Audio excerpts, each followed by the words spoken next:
কতদিন পরে আমার আম্মুর সাথে দেখা হবে, তাই না? 1.5 বছর। বৌমা, জি আম্মা, এ তোমার মার জন্য একটা শাড়ি কিনে নিয়ে আইছি। শাড়ি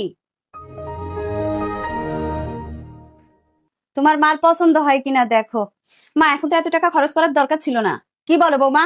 তোমাদের বিয়ের 1-1.5 বছর পরে তোমার মা বাপ মেনে নিয়েছে, এই প্রথমবার তোমার মা আসতেছে, কিছু না দিলি হয়?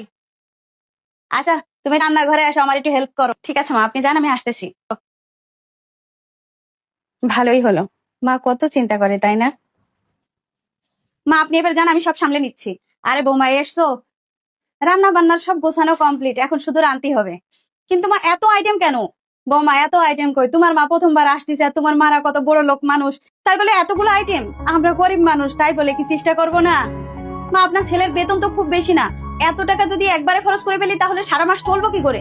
তুমি চিন্তা করি না বৌমা, আসলে আমার কাছে কিছু টাকা ছিল জমানো, খোকার কাছে অল্প করে নিতাম, সেই টাকা তো মনে করলাম তোমার মা যখন আসতেছে একটু বেশি করে বাজার করি, যে কয় রকম পথ করা যায় করতেছি। আপনি সরেন, আমি সব করতেছি। না না, তুমি এর ভিতরে আর আসেন, এক কাজ করো, তুমি ওইদিকে ওইগুলো সব গুছাই নাও। আরে বৌমা, কি করতে চাও? মা, প্লেট নিয়ে যাই। ওই প্লেট নিচ্ছাও কেন? ওই দেখো, ওর মধ্যে আমি নতুন প্লেট এনে থুইছি কাছের, ওইগুলো নাও। আপনি প্লেটও কিনে নিয়ে আসছেন? তা তোমার মারে কি ওইসব প্লেটে খাতি দেওয়া যায়? তোমার মা কত বড় লোকের বউ, কত বড় লোক মানুষ তোমার বাপ মা। যাও যাও, ওইগুলো বের করো। বৌমা, রান্না বান্না গোছান গাছান সব তো হয়ে গেলে, তোমার মার সাথে কথা হয়েছে? হ্যাঁ, আমার সাথে তো বেশ আগেই কথা হয়েছিল, এতক্ষণ চলে আসার কথা।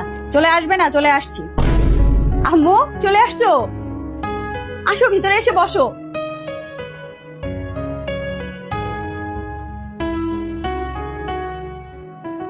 উনি কি তোর বাসার? কি বলতেছ আম্মু? উনি আমার শাশুড়ি, তোমার জামাইয়ের মা। আসসালামু আলাইকুম বিয়ান। ওয়ালাইকুম আসসালাম। ম্যাডাম, এসবগুলো কোথায় রাখবো দেখিয়ে দিন না। হ্যাঁ হ্যাঁ, ওখানে রেখে দাও, ওখানে রেখে দাও। আম্মু, এত কিছু নিয়ে আসছো কেন?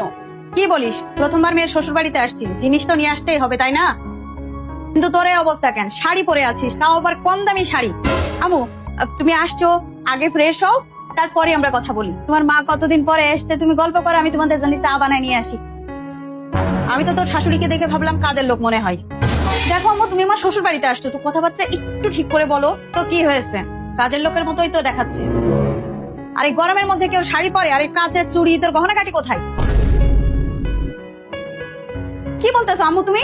কাচের চুড়ি তো আমার পছন্দ, আর শাড়ির কথা বলতেছো? শাড়ি তো কেউ আমাকে পরতে বাধ্য করিনি, আমি নিজের ইচ্ছাতেই শাড়ি পরছি। শোন, আমাকে কিছুই বোঝাতে হবে না, আমি অনেক কিছুই বুঝি। আমার একমাত্র মেয়েকে ফাঁসিয়ে, এটা তো মনে হয় ভাড়া বাসা, নিজের বাড়ি তো মনে হয় নেই। কেন মা, ভাড়া বাসায় কি কেউ থাকে না নাকি? বৌমা, বেলা তো অনেক হয়ে গেছে, তোমার মারে নিয়ে